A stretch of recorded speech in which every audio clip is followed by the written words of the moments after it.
Could I have a refund, please? This gun doesn't seem to work. Looks like it works to me.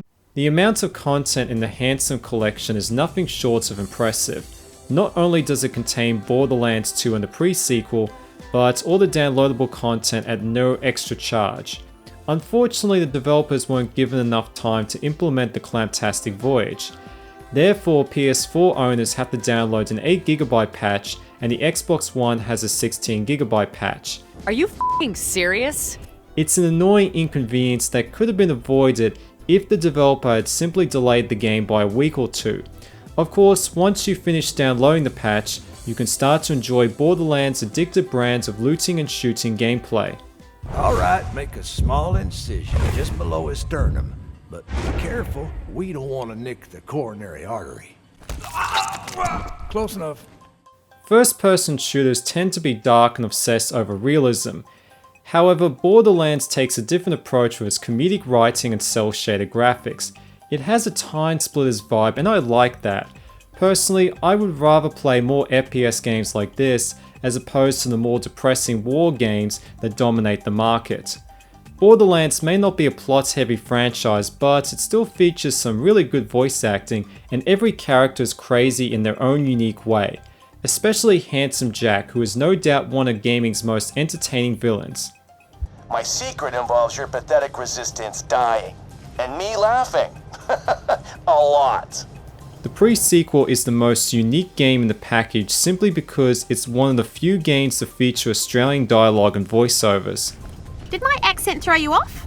I meant to say, I need y'all to help me fix up some inspirational posters, y'all. Pandora's Moon is basically a science fiction version of Australia, and as an Australian, I had so much fun picking out all the references. After a few years, the first fleet arrived. It wasn't the first one here, but that's what they called it. Almost every detail draws some inspiration from Australia's culture, folklore, and history.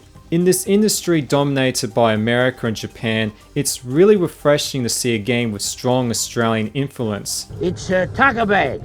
Says there's a jumbuck inside. They don't even exist. Borderlands has always been a hybrid of a first-person shooter and a role-playing game. The shootouts are always fast and frantic. You're constantly running around blasting bad guys in a sea of explosions and elemental effects. The game just never seems to slow down. In fact, if your character runs out of health, you're given a brief window to revive yourself by killing an enemy. I love this mechanic because it keeps the momentum going. Combine this with a goofy presentation and your face will never stop smiling. It's like a constant sugar rush, and you always want more, more, more! Kill! Kill! Kill! Kill! Kill! The RPG side of Borderlands consists of different class types, leveling up and spending skill points, plus a massive open world with lots of side missions and secrets to discover. Looting is a big part of the Borderlands experience with tons of new weapons and items to uncover.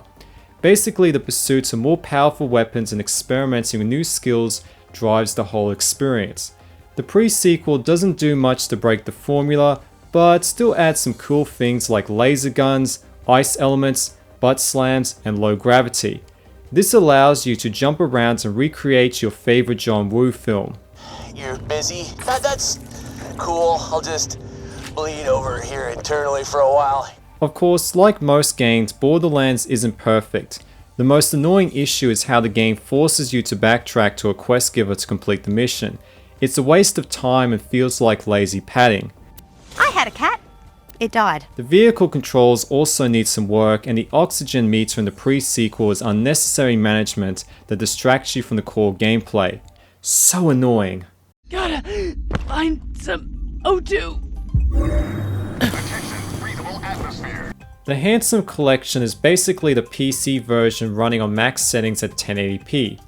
However, anyone coming from the PS3 or 360 version will notice the higher resolution and smoother frame rate. Both games now run at 60 frames per second with some minor drops now and then. The smoother frame rate makes it harder to go back to the slower builds in the previous gen.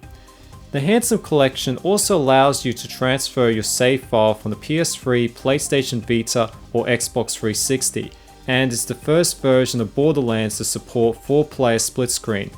This will no doubt make it a new favourite for video game parties, and of course the 4-player online co-op is still intact. That new internal dialogue filter chip I had installed is a ripper, mate!